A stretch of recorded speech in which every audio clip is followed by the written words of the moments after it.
ఏపీలో గోదావరి పుష్కరాలను కుంభమేళాను తలపించేలా నిర్వహించేందుకు కూటమి ప్రభుత్వం సన్నద్దమవుతోంది. అందులో భాగంగా వచ్చే ఏడాది అత్యంత వైభవంగా నిర్వహించనున్న గోదావరి పుష్కరాలకు రాజమహేంద్రవరం నగరపాలక సంస్థ వినూత్న ఏర్పాట్లు చేస్తోంది. ఉత్తరప్రదేశ్లోని ప్రయాగ్రాజ్ కుంభమేళాలో అనుసరించిన విధానాన్ని ఇక్కడ అమలు చేయాలని నిర్ణయించారు. గోదావరి పుష్కరాలను కాలుష్యరహితంగా నిర్వహించడమే రాష్ట్ర ప్రభుత్వ ప్రధాన లక్ష్యంగా కనిపిస్తోంది.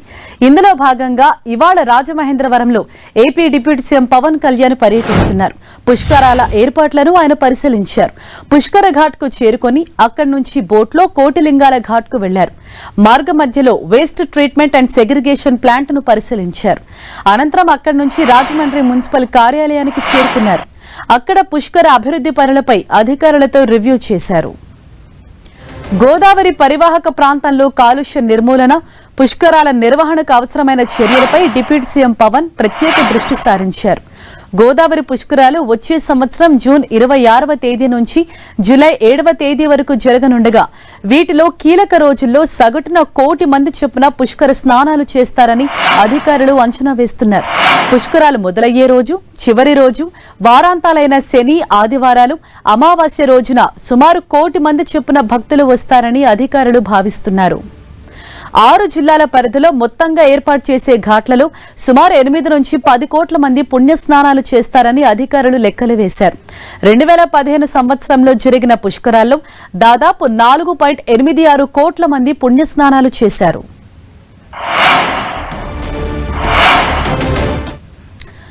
ఇదే విషయంపై మరింత సమాచారాన్ని మా ప్రతినిధి సతీష్ మనకు అందిస్తారు. సతీష్, వచ్చే సంవత్సరం జరగబోతున్న ఈ గోదావరి పుష్కరాలకు సంబంధించి ఇప్పటి నుంచి అంటే ఏ విధంగా కసరత్తు ప్రారంభించింది కూటమి ప్రభుత్వం? ఇవాళ పవన్ కళ్యాణ్ పర్యటన చేస్తున్నారు కదా, అక్కడ ఓవరాల్ అప్డేట్స్ ఏంటి?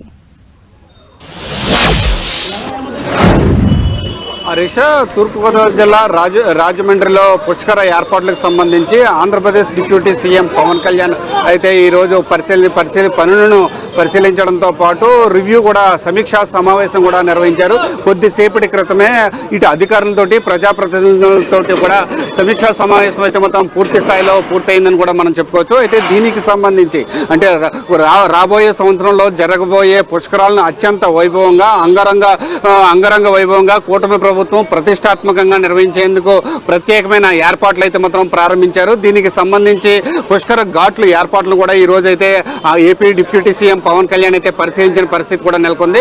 అయితే దీనికి సంబంధించి కాలుష్య రహిత పుష్కరాలను నిర్వహించే విధంగా గోదావరి నది తీరాన్ని కాలుష్య రహితంగా చేయాలనే ఉద్దేశంతో ప్రత్యేకమైన ఒక ప్రణాళికను కూడా సిద్ధం చేశారు. అయితే దానికి సంబంధించి అంటే రాజమండ్రి పరిసర ప్రాంతంలో ఉన్న చెత్త ఏదైతే ఉందో చెత్తకు సంబంధించి ఒక నల్ల ఛానల్ ద్వారా కనల్ ద్వారా గోదావరి నదిలో అయితే మాత్రం కలుస్తుంది. ఆ కలిసే ప్రాంతాన్ని అయితే మాత్రం ఒక ప్రత్యేకమైన ప్లాంట్ అంటే శుద్ధి చేసే ప్లాంట్ని అయితే మాత్రం ఏర్పాటు చేసేందుకు అధికారులు అన్ని ఏర్పాట్లు సిద్ధం చేశారు.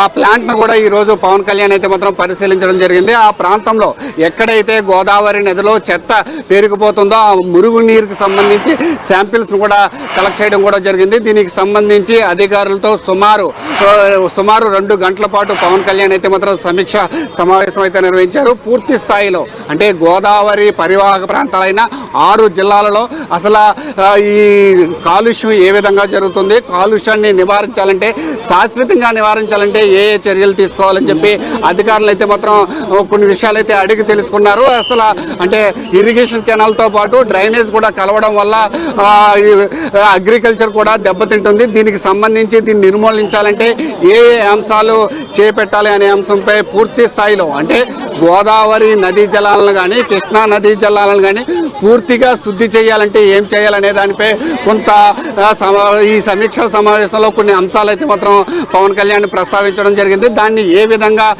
శుద్ధి చేయాలి అంటే ఇప్పుడు ఇరిగేషన్ కాలువలోనే డ్రైన్ కాలువ కూడా కలుస్తుంది. అలా కలవకుండా హాట్ స్పాట్స్ ఎక్కడైతే ఉన్నాయో హాట్ స్పాట్స్ని ఎన్ని రోజుల్లో మీరు గుర్తించగలరని చెప్పి ఇటు ఇరిగేషన్ అధికారులను అదేవిధంగా పంచాయతీ అధికారులను కూడా పవన్ కళ్యాణ్ అడగడం జరిగింది. అయితే దీనికి సంబంధించి అంటే అయితే మనకి నదీ జలాలను కాపాడుకోవడం ఎంత ముఖ్యమో, ఆ నదీ జలాల నీటిని మనం ఏమో కలుషితం చేసుకుంటూ మంచినీరు కోసం బాటిల్ వెంట పడుతున్నామో అలా కాకుండా మనకి దేవుడిచ్చిన నదీ జలాలను కాపాడుకోవాల్సిన బాధ్యత ప్రతి ఒక్కరిపై ఉంది. దాన్ని పూర్తి స్థాయిలో శాశ్వతంగా నదీ జలాలను కాపాడుకోవడం కోసం ఏ చర్యలు తీసుకోవాలనే అంశంపై ఈ సమీక్షా సమావేశంలో కొన్ని కీలకమైన అంశాలు కూడా పవన్ కళ్యాణ్ ప్రస్తావించడం కూడా జరిగింది. అయితే నదీ జలాలని శుద్ధి చేసే అంశంపై పూర్తి స్థాయిలో గత కొన్ని రోజుల నుంచి కూడా పవన్ కళ్యాణ్ దీనిపై పూర్తి అవగాహన అయితే తెచ్చుకున్నారు. అవగాహనతో అధికారుల మీద కొన్ని కీలకమైన అంశాలను కూడా అడిగి తెలుసుకోవడం ద్వారా నదీ జలాలని పూర్తిగా శుద్ధి చేయడం ద్వారా ఈ రైతులకు కావచ్చు, లేకపోతే తాగునీటి అవసరాలకు కావచ్చు, పూర్తి స్థాయిలో ఈ నదులను అయితే మాత్రం వాడుకోవచ్చు. అయితే ప్రస్తుతానికి అయితే మాత్రం రాబోయే సంవత్సరం జరిగే పుష్కరాలకు సంబంధించి ఏర్పాట్ల పనులన్నీ కూడా పవన్ కళ్యాణ్ అయితే మాత్రం పరిశీలించారు. వాటిని ఏ విధంగా చేయాలనే అంశంపై పూర్తి ప్రణాళికతో కూటమి ప్రభుత్వం అయితే మాత్రం ముందుకు సాగుతుందని కూడా మనం చెప్పుకోవచ్చు. Harisha, right, thank you Satish.